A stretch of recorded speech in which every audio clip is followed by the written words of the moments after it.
He was found not guilty of racketeering, not guilty on count 2 and 4, which were the charges, but he was found guilty on counts 3 and 5. Those were the transportation for the purposes of prostitution charges. There's a theoretical possibility that he walks out on probation. Now, do I think that's going to happen? No, but the max is 10 years. Even if you were to take both sentences, and he's not going to get 10 years. Well, I'm surprised by the allegations, as surprised as everyone else is. Like, I didn't make the allegations. I didn't tell people to say these things. The moment the verdict hit the internet, 50 Cent didn't just react, he detonated. He called Diddy the gay John Gotti, mocked the justice system, and posted an AI-generated courtroom meme that made it clear this wasn't over. What? All he gets is a year? No, this shit ain't happening. I should've myself, bitch. See, that's the difference with you and me. Yeah, well, this is over with. Come work for me.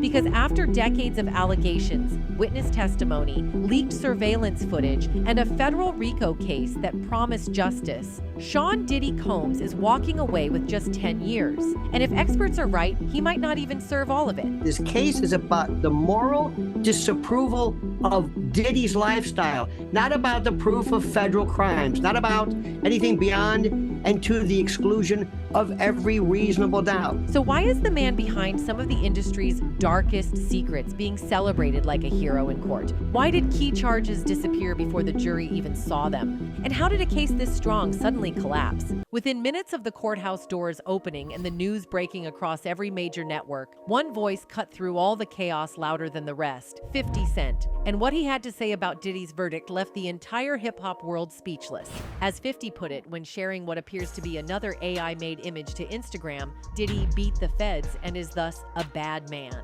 After a trio of clapping emojis, 50 added his explosive reaction: beat the RICO, he the gay John Gotti. The reference to the late mob boss of New York City's Gambino crime family wasn't lost on anyone. John Gotti got the nickname the Teflon Don after he secured a wave of acquittals in the 1980s. But 50's comparison carried a deeper, more controversial implication that had the internet going absolutely wild. But here's the thing that nobody saw coming.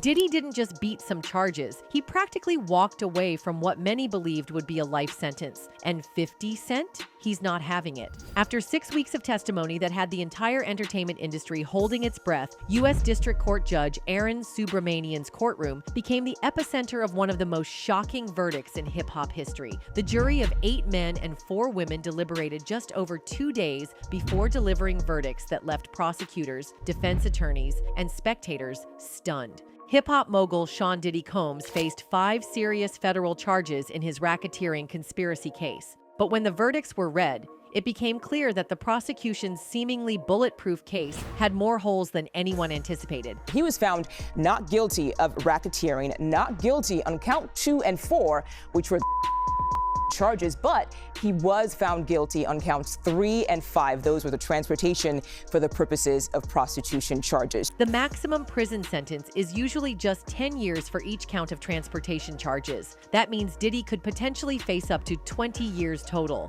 but legal experts are already predicting he'll serve far less. For someone who many expected to receive life in prison, this outcome felt like a complete victory. And that's exactly what set 50 Cent off like a nuclear bomb. What happened next in that federal courtroom is what really sent shockwaves through the hip-hop community and had 50 Cent absolutely livid. Because this wasn't just a legal victory, it was a full-blown celebration that felt like a slap in the face to everyone who expected justice. Before he was led out of the courtroom by marshals, Sean Diddy Combs knelt down in front of his chair and bowed his head like he was praying. When he stood up, Combs faced the gallery and clapped, prompting the gallery to clap and cheer like they were at a concert instead of a federal courthouse. Combs' attorneys all exchanged hugs as the gallery continued to cheer for them. Combs faced his family, his face beaming with pure joy. He said, "Thank you. Love you, Mom. I love you. I love you. I love you." His voice carried across the courtroom, filled with emotion and relief. His family and friends erupted into applause. Some family members wiped tears from their eyes, but these weren't tears of sorrow. These were tears of celebration, of vindication, of a family that believed their patriarch had been wrongfully accused and was now partially vindicated. After Combs left the courtroom, the family section started chanting "Dream Team" to the lawyers who slapped each other on the back and embraced like they'd just won the Super Bowl. Defense attorney Tini Garagos hugged members of Combs' family with tears rolling down her cheeks, overwhelmed by the emotional weight of the moment. To many observers watching the live coverage, it looked like a victory celebration. And for victims' advocates, survivors, and critics like 50 Cent, it felt like a mockery of the justice system. The optics were terrible. A man who had just been convicted on 2 federal charges celebrating like he'd won the lottery. What made this verdict even more shocking was how confident prosecutors seemed going into the trial. The charges against Diddy were steep. The jury, made up of 8 men and 4 women, was tasked with deciding on 5 criminal counts. These included racketeering conspiracy, 2 counts of ST-ficking, and 2 counts of transportation for the purpose of peace-stitution. But here's where the courtroom chess game got interesting. Just days before closing arguments, prosecutors dropped some of the most explosive charges. Attempted kidnapping? Gone. Arson allegations tied to Kid Cudi's torched car? Dropped. Aiding and abetting ST-ficking? Removed. The courtroom heard none of it in the final jury instructions. That sudden shift didn't go unnoticed. According to legal documents, the government respectfully withdrew those predicate acts, stating they would no longer proceed on those theories. That decision dramatically narrowed the battlefield and reduced Diddy's potential sentence. What was once a possible 25 to life sentence now faced estimates of 7 years or less, assuming conviction on what was left. For some, that was seen as a strategic retreat. For others, it was a warning sign. I think he will be convicted of prostitution. There's plenty of evidence for that. Now, that by itself would be a loss for the government. This would be the most expensive prostitution trial in American history. I think on the government has some holes in their case. Some of that testimony from the witnesses is damaging. By the time the jury sat down with Judge Aaron Subramanian's 61 pages of instructions, they weren't just deliberating facts, they were deliberating a narrative. Diddy's defense attorney, Mark Agnifilo, mocked the government's case, calling it overreach. They've charged personal use and threesomes as racketeering, arguing the prosecution was twisting consensual behavior into a criminal conspiracy. But the prosecution painted a different picture, a calculated system of abuse that relied on loyalty, fear, and silence. Assistant U.S. Attorney Christy Slavic told the jury that Diddy used his power to enforce compliance through intimidation, not just with his ex-girlfriends, but with the people who helped arrange, film, and clean up his freak-offs. The defendant used power, violence, and fear to get what he wanted. He thought his wealth and fame put him above the law, the attorney said. Meanwhile, Diddy himself sat in the courtroom, dressed in khakis and a light sweater, clutching 2 books, The Power of Positive Thinking and The Happiness Advantage. His children, mother, and half-sister sat behind him. When the jury left the room, his family bowed their heads. They prayed, and they applauded. That moment, captured in courtroom sketches and social commentary, became a flashpoint online. To some, it looked like defiance. To others, desperation. The jury had access to a laptop loaded with text messages, videos, surveillance footage, including the infamous 2016 hotel beating of Cassie Ventura, Diddy's former girlfriend. They had a verdict sheet, a list of exhibits, and over 6 weeks of testimony echoing in their heads.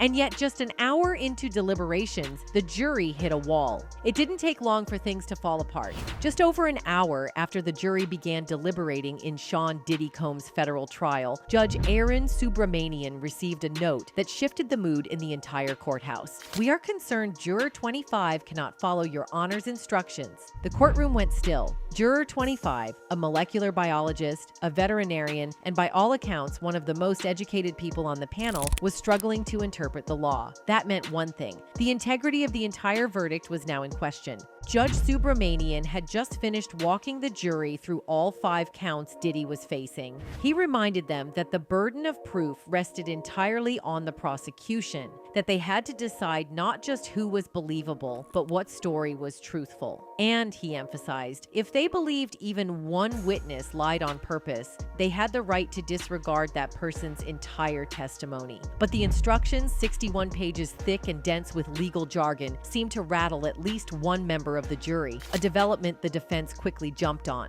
Attorney Mark Agnifilo urged the court to proceed with caution. In the meantime, Judge Subramanian held steady. He told jurors to take their time, eat, rest, resume fresh in the morning. But behind the scenes, both sides knew what was at stake. All it took was one confused juror to cause a mistrial. It didn't end there. Just hours later, a second note came from the jury. This time, they weren't asking about verdict sheets or timelines. They were stuck on the distribution charge, specifically whether the person receiving had to ask for them in advance, and if that request altered the definition of distribution. The prosecution's answer? A firm number. The defense once again asked for more time. Diddy's legal team needed breathing room, not just for legal strategy, but because the jury's questions suggested they were seriously considering the narcotics distribution allegation as one of the 2 required predicate acts for a racketeering conviction. In fact, prosecutor Comey said, "There is clearly some misunderstanding, but that doesn't change the fact that distribution occurred." At 5 p.m., the jury called it a day. Judge Subramanian thanked them for their time, told them to avoid media coverage, and reminded them to keep an open mind. Behind him, Diddy, still ramrod straight in his chair, turned to his family. They bowed their heads again. Outside the courtroom, the press circled, Twitter lit up, and fans, divided between number Free Diddy and number Survivors Deserve Justice, flooded timelines with theories. Meanwhile, Diddy's circle remained calm. Reports began to surface that his family was already planning a July 4th celebration in Miami, complete with fireworks, VIP guests, and a possible red carpet. One source told Media Takeout, "I can't say for certain that Diddy's getting acquitted, but everyone's acting like he'll definitely be at the party."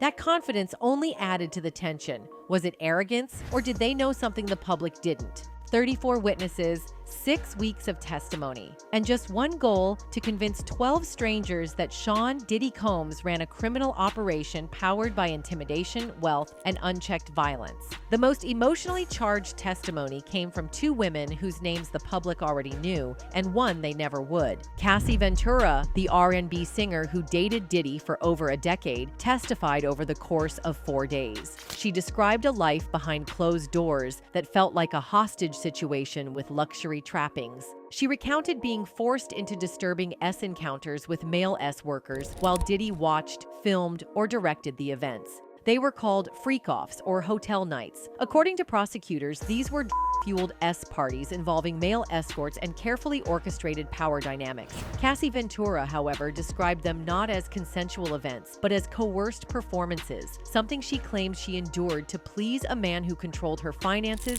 her career, and her day-to-day freedom. During the trial, one of the most disturbing pieces of evidence came in the form of text messages exchanged between Cassie and Diddy in March 2016. Cassie wrote, "I have scars all over and lumps in my face from getting hit. I need more than a surgeon. I need God." Diddy replied coldly, "And you need to run to a plastic surgeon now." The courtroom gasped when that text exchange appeared on the screen. But it wasn't just words that told the story. The jury also saw surveillance video of Diddy kicking and beating Cassie in a Los Angeles hotel hallway. A clip leaked to the public just months earlier, which gave weight to her claims of long-standing abuse. But the defense was prepared with their own bombshell. They introduced a separate audio clip, not of Diddy, but of Cassie herself, shouting threats at a man who claimed to have seen a video of her during one of those freak-offs. In the clip, Cassie can be heard saying, "I will cut you up and put you in the dirt." Yeah, you don't have to see it, but it's my life and I'll kill you. Yeah, but No, I will kill you if you don't show me right now. I will kill you and I will hide you and I will cut you up and put you in the dirt right now. The defense argued that this wasn't just an outburst. It was evidence that Cassie was not always the powerless victim the prosecution had portrayed. The jury was left to decide whether that moment revealed a pattern of fear and trauma or something more complicated. And then came Jane. She testified anonymously, under a pseudonym. Her voice trembling, she detailed a 3-year relationship with Combs that followed a near-identical pattern: violence, S parties. Jane claimed that Combs gave her ecstasy, Xanax, and alcohol before coercing her into Group S scenarios, often against her will. Prosecutors didn't stop with just Cassie and Jane's testimonies. They reinforced their narratives with a lineup of corroborating witnesses whose accounts helped paint a fuller, more chilling picture. Makeup artists and former employees testified to seeing bruises on Cassie, confirming that aligned with her story. A male escort told the court he had been hired to participate in the infamous hotel parties, events Cassie and Jane had both described in detail. Diddy's former assistant, Capricorn Clark, recalled being taken to an abandoned building by one of Combs' security guards and forced to undergo a lie detector test after being accused of stealing jewelry, a tactic the prosecution argued demonstrated Diddy's obsession with control and humiliation.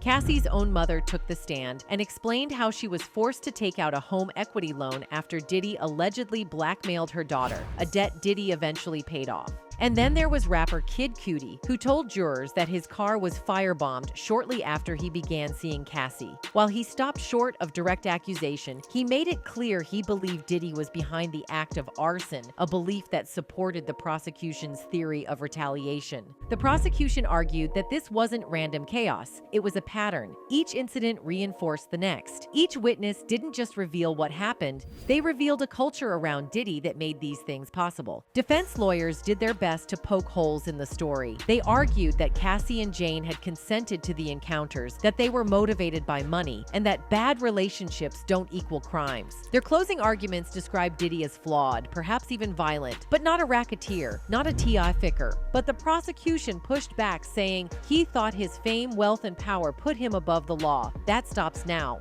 The defense didn't call a single witness, not even Diddy. Instead, they let the testimony sit. Their strategy was simple: create doubt. Let the jury wonder if these women, many of whom still accepted gifts or money from Diddy, were telling the full truth. Let the silence do the talking. But for the jurors, the silence may have spoken too loud. Outside the courtroom, the streets were talking. Twitter was in flames. And if you were paying attention, the real question wasn't just, will Diddy go to jail? It was, if Diddy goes down, who's going with him? The speculation wasn't coming from fringe bloggers or conspiracy theorists alone. It came from the likes of Suge Knight, who phoned into a podcast from behind bars and laid it out bluntly. Diddy is an FBI informant. He's been one a long time.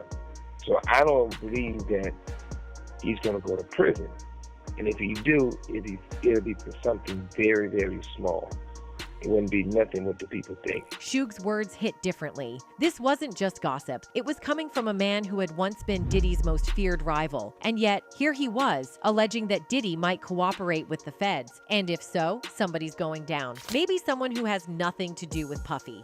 The idea that Diddy could flip, that he might name names in exchange for leniency, caught fire online. Fans and critics started building lists in real time. Names like Clive Davis, Oprah, and Tyler Perry trended on social media as theorists outlined connections, dinners, parties, and past collaborations. Whether grounded in truth or not, the mere possibility of Diddy testifying against other powerful figures was enough to fuel paranoia across the industry. Then came the whispers about Corey, the man Suge claimed started Bad Boy with Diddy using money. According to Suge, Corey had done time, received a mysterious pardon, and now lived quietly in L.A. Corey is the guy that started Bad Boy with Puffy, with drug money. Corey go to prison. I think he got life for the drugs. Puffy got Corey pardoned. Suge alleged that Corey was giving money to Keffe D's son, the same Keffe D tied to the Tupac murder investigation. You don't have no money. You got the money that Puffy gives you.